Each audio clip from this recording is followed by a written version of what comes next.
अनुसार उनकी रीति और नीति होती है जिसके आधार पर वो पूजन करते हैं। तो माता का पूजन कैसे करना चाहिए? तो सबसे पहले सूर्योदय काल में सो के उठे और स्नान ध्यान करके अंतर्याग और बाह्ययाग दोनों शुद्ध कर लिए। फिर पूजन स्थल पे बैठे, एक हाथ में रक्त अक्षत और रक्त पुष्प लें और माता का आह्वान करें और हे माता आगच्छ आगच्छ आगच्छ ऐसा 3 बार उत्तर दिशा में मुख करके उनका आह्वान करना चाहिए। जब माता भगवती का आह्वान हो जाए तो फिर यदि आप 16 पूजन करते हैं, 16 से पूजन का मतलब 16 प्रकार के उपचार होते हैं, जैसे रोली है, कुमकुम है, चंदन है और सिंदूर है, उसके पश्चात जो है पुष्प है और मिष्ठान है, फल है और इस प्रकार से 16 चीजें होती है। उसमें वस्त्र आदि है, इतर है, पान आदि है, ये सब चढ़ाए जाते हैं, सब उनको यजन किया जाता है। तो 16 पूजन जनरली साधक लोग करते हैं जी। तो नवरात्र में लगभग सभी साधक हो जाते हैं जी। जो भी व्यक्ति नास्तिक होता है वो भी जय माता दी तो बोल ही देता है, और जो नहीं है नास्तिक आस्तिक है तो वो तो पूर्ण रूप से श्रद्धा से समर्पित होता है। तो कम लोग पंचोपचार पूजन करते, अधिकांश लोग अष्टोपचार पूजन कर लेते हैं, और साधक होते तो वो 16 पूजन कर देते हैं। तो माता का 16 पूजन करते हैं। फिर क्या है, माता को प्रिय क्या है? माता को प्रिय लाल पुष्प है, कुष्मांडा का फल है, उसके बाद कटहल का फल अत्यंत प्रिय माता को। ऐसा कहा जाता है कि वृक्ष के जो फल पैदा होते हैं उनमें कटहल मांसाहारी फल माना गया है ना, उसके अंदर मांस के तत्व माने गए हैं। माता को अत्यंत प्रिय है क्योंकि माता जो नवरात्र में 9 दिन के लिए प्रकट होती है तो उनके सारे रूप देखने को मिलते हैं। वो अघोर रूप के धारण करती है, तो उन्हें किसी चीज से परहेज नहीं होता। आप उनको जो चढ़ाएंगे, कुछ साधक ऐसे होते हैं जो बलि विधान पूजन करते हैं, तो वो जीव बलि भी देते, तो माता उसे भी स्वीकार करती है। तो जीव बलि देने के पश्चात जो है मांस और रक्त माता को चढ़ाते वो स्वीकार करती है। लेकिन जो साधक सात्विक होते तो वो जो है माता को कटहल का फल जो है चढ़ाते हैं, और कटहल का फल चढ़ाने से जो है माता प्रसन्न होती है। और आप देखें कि कटहल की जो फसल होती है उसके पीछे कारण है कि कटहल का फल भी जो इसी सीजन में आता है, जो ओरिजिनल उसकी पैदाइश है या उसका जो उपज या उत्पादन है वो इसी समय में होता है। तो माता को फल चढ़ाया जाता है और नाना प्रकार के जो है भजन कीर्तन गायन आदि भी करते हैं। देखिए भक्ति योग साधना योग अलग अलग होगा अब यहाँ। तो कुछ लोग होते हैं जो साधक होते हैं लेकिन उसको भक्ति योग में भी लेके चलते हैं। तो भक्ति योग का मतलब हुआ भजन कीर्तन करना। तो माता के जस गाए जाते हैं, है ना, जैसे होली में फाग गाया जाता है फागुन के महीने में, तो चैत्र के महीने में जस गाए जाते हैं। घर घर आप देखेंगे, मोहल्ले देखेंगे तो ढोलक की आवाज आती मिलेगी, और जहाँ 5 लोग इकट्ठे हुए बस वो एक विचारधारा की होना चाहिए तो ढोलक बजा के माता के जस गाने लगते हैं या माता के भजन गाने लगते हैं। तो भजन कीर्तन आदि करना चाहिए, और माता को इस प्रकार से प्रसन्न करने के लिए जब भजन कीर्तन भी होता है तो उसमें भी विशेष रूप से ध्यान रखा जाता है कि माता के मूल नाम का मंत्र का ध्यान रख के उनको आह्वान किया जाता है। ओम कुम कुष्मांडाय नमः, ये उनका मंत्र है जिसके माध्यम से उनको आह्वान किया जाता है और उसके साथ में जो है उनका पूजन किया जाता है। पंडित जी, एक बार ये तो आपने माँ की महिमा के बारे में बता दिया और उनका पूजन कैसे किया जाए, उनकी आराधना कैसी जाए, ये तरीका भी आपने हमारे दर्शकों को बताया। लेकिन हम ये भी जानना चाहेंगे कि माँ कुष्मांडा की उत्पत्ति कैसे हुई और इस जगत के रक्षा के लिए, इस जगत पर अपनी कृपा बरसाने के लिए किस तरह से उन्होंने अपना रूप दिखाया, हम चाहेंगे कि हमारे दर्शक। बहुत सुंदर आपका प्रश्न है। माता भगवती का उदय हुआ, प्रागट्य जो हुआ है वो देव कार्यों को सिद्ध करने के लिए, देवों के कार्यों को सिद्ध करने। जब पृथ्वी पर अनाचार हो गया और चारों तरफ त्राहिमाम हो गया, हर लोक पर राक्षसों ने अपने कब्जे कर लिए थे, यानी काबिज हो गए थे, इस ढंग से कहना चाहिए स्थापित हो गए थे। तो उस वजह से जो है धर्म की जो ऋचाएं थी वो नष्ट होने लग गई थी। तो जब धर्म की ऋचाएं नष्ट हुई तब जो है देवी या देवता प्रकट होते हैं और उसको निदान करते हैं, उसका समाधान करते हैं। तो देवों के कार्यों को सिद्ध करने के लिए माता आई थी। हमने अभी आपको बताया था बिल्कुल सात्विक स्वरूप। ओरिजिनली देखा जाए तो ये मूल भाव माता का जो है वो युद्ध करने के लिए प्रकट हुई है।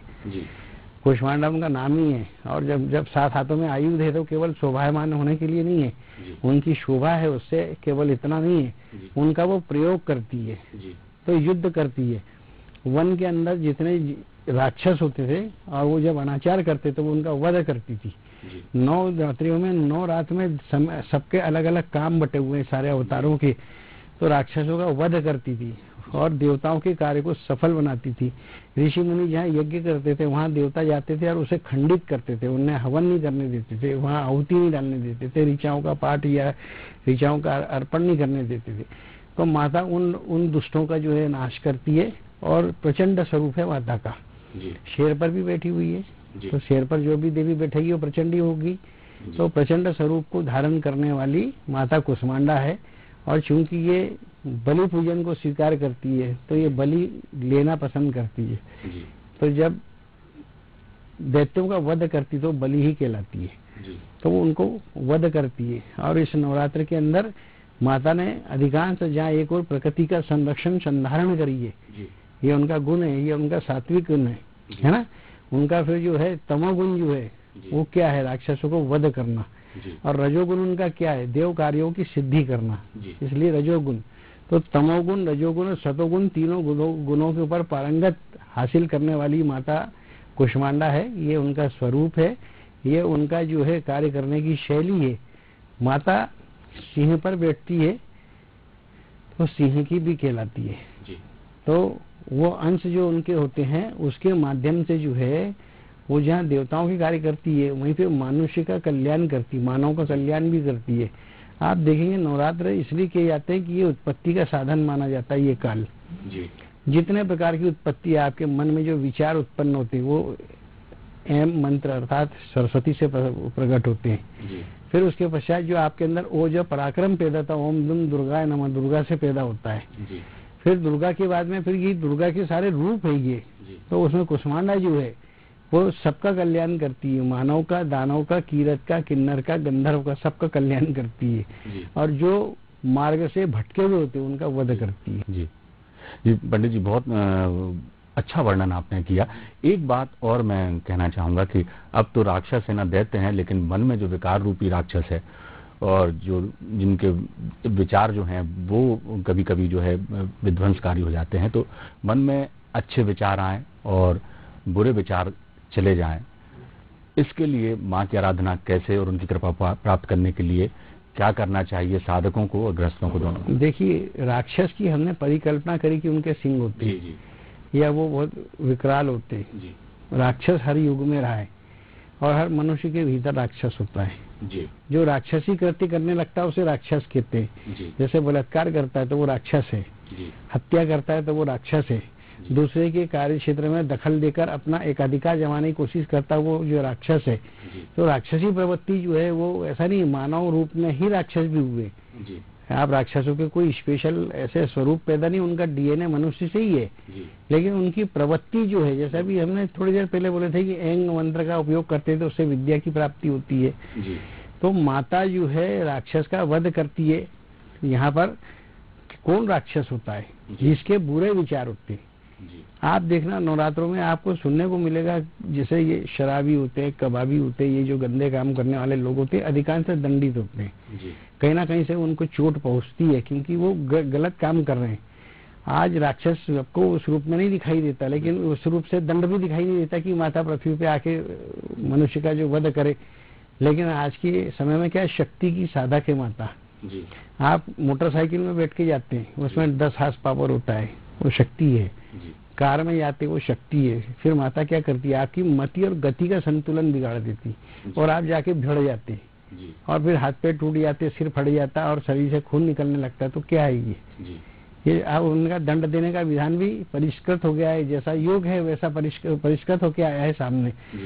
कुल मिलाकर ये कहा जाएगा कि माता जो है जहाँ भी गलत भाव होगा वहां पर दंड जरूर देगी। आप देखना, एक हमारा अपना अनुभव है इतनी उम्र का, जब जब बलात्कारियों ने यदि महिलाओं के प्रति गलत और कुदृष्टि रखे होंगे तो वो नवरात्र के काल में दंडित जरूर होते हैं।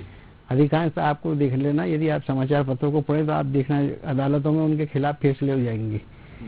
आमतौर पर चलता आदमी उनको ठोक देगा, पीट देगा, तो इस प्रकार के कार्य होने लगते हैं। तो कोई भी गलत कार्य यदि इंसान करता है, देखिए छोटी मोटी गलतियां वो गलतियां नहीं कहलाती है, क्योंकि आप अपने कार्य को करते हैं और उसमें आपने झूठ बोल दिए थोड़ा बहुत किसी की रक्षा के लिए या स्वयं के स्वार्थ के लिए, तो वो पाप नहीं कहलाया। लेकिन आदतन आप झूठ बोलते रहेंगे आदतन आप पाप करते रहेंगे, आदतन करते रहेंगे तो आपको दंड जरूर मिलेगा जी। और वो दंड जो है ऐसे कालों में जहाँ देव अब नवरात्र तो विशेष काल माना गया, इसलिए हम कहते हैं कि साहब ये नवरात्र है, इसमें से आप अपने आप को ठीक कर लो जी। तो ऐसा कहा जाता है कि सतयुग में 1 करोड़ यज्ञ करते हैं तब 1 पुण्य की प्राप्ति होती है जी। त्रेता युग में जब हम 1 लाख यज्ञ करते हैं तो पुण्य की प्राप्ति होती है। द्वापर युग में 1000 करते हैं या इतने की लगभग 108 के लगभग कर लेते हैं तो हमको पुण्य की प्राप्ति। लेकिन ये कलयुग जो है भक्ति मार्ग का, शक्ति मार्ग का सबसे सहज युग है। इसमें तो केवल एक बार सच्चे दिल से सिर्फ आप माता को स्मरण कर लो जी। हमने एक शब्द बोले थे अंतर्याग की शुद्धि जी।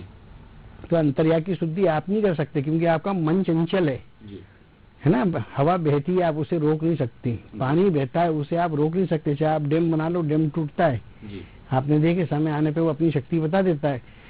तो आपके विचार जो है वो कभी रुकते नहीं है, उनको आप रोक नहीं सकते। लेकिन यदि नवरात्र के 9 दिन आप माता भगवती की साधना करते हो जी। तो निश्चित रूप से आपके विचारों का शोधन होने लगता है जी। और जब शोधन होता है तो आप अक्सर आपने अपने जीवन का दर्शन करो तो आप बाल्यावस्था से आज की उम्र में जो आ गए हैं तो आपके अंदर धीरे धीरे सुधार आने लगता है। तो ये कहाँ से आता है? जी। बुद्धि से आता है। और बुद्धि की अधिशास्त्री देवी कौन है? माता शारदा या माता सरस्वती। तो आपके बुद्धि के अंदर में जो है ऐसे परिवर्तन लाती। जब आप युवा समय पे हर किसी का नाम लेके बात करना पसंद करते हैं, छोटे हो या बड़ा हो, यहाँ तक आ जाते हो आप। लेकिन जैसे ही आप मेच्योर होने लगते तो आप बेटा बेटा बोलने लगते। तो ये क्या है? जी। ये परिवर्तन माता की दी हुई शक्ति से ही आ रहा ना। जी। तो 9 दिन तो केवल एक प्रतीकात्मक है, लेकिन 365 दिन माता संचालित होती है आपके शरीर भाव में, कहीं रक्त के रूप में, कहीं मज्जा के रूप में। जैसे कहा जाता है या देवी सर्वभूतेषु शक्ति रूपेण संस्थिता, शक्ति के रूप में, या देवी सर्वभूतेषु विद्या रूपेण संस्थिता, विद्या के रूप में है, या देवी सर्वभूतेषु चिंता रूपेण संस्थिता, चिंता के रूप में देवी है। तो ऐसे देवी का यदि हम पाठ करते हैं तो सब रूप में वो प्रकट होती है। और जहाँ आपके अंदर कमी होती है वो वहाँ पर वो ओरालिंग कर देती है, आज की भाषा में कहेंगे तो सुधार करती, संशोधन करती है और आप अपने आप को सुधार लेते हैं। और धीरे धीरे धीरे धीरे आप जो आस्तिकपन के उस चरण पे पहुंच जाते हैं जो चरमोत्कर्ष कहलाता है। वहाँ आप जाकर जो है माता को यदि स्मरण करते हो या भगवान शिव को स्मरण करते हो तो आपको ये केवल ये शक्ति का संचालन करने वाली या तो देवी है या भगवान शिव है जी। तो नवरात्र में देवी संचालित करती तो बाकी दिन शिव देवी को आदेशित करके संचालन कराते हैं।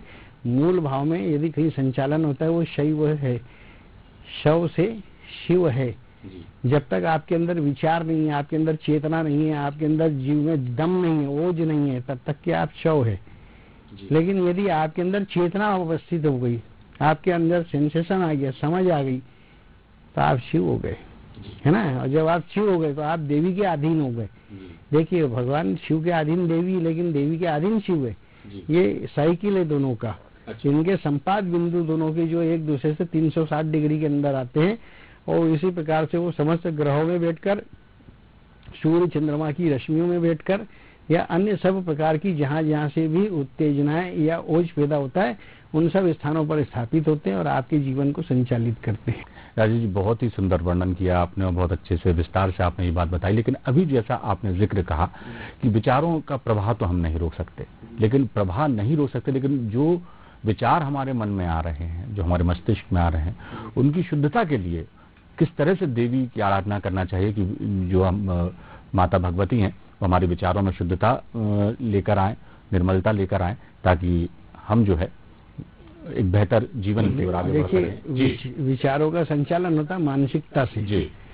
आपका मानसिक पटल क्या है उसके अनुसार आपके विचार चलते हैं जी। और उन विचारों को आप रोक नहीं सकते, ये आपने बहुत अच्छी बात बोले, लेकिन उसको आप नियंत्रित कर सकते हैं।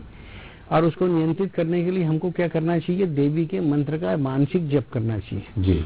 जैसे ओम एंग, यानी आप सरस्वती को अपने माथे पर विराज करें मस्तिष्क पटल पे, और खाली समय में बैठे हो या काम करते समय आपको ऐसा लग रहा है तो चूहलबाजी ना करके ओम एंग मानसिक जप करें जी। जप करने के 3 प्रकार है जी। वाचाल, जोर से मुंह से बोल के, मैं अभी बोल के बताता हूँ, ओम एंग, ये वाचाल हो गया जी। लेकिन उसके पश्चात जो उपांशु हो गए, जहाँ सिर्फ ओंठ हिलते, कई बार अपन बात करते हैं ना धीरे से ओंठ हिला के बात करते हैं, केवल ओंठों का वाइब्रेशन होता है तो उसको उपांशु कहते हैं। या तो उपांशु जाप करें लेकिन आप जो सार्वजनिक क्षेत्र में बैठे हैं तो आप ऐसा करते हो तो उसमें जो है कहीं ना कहीं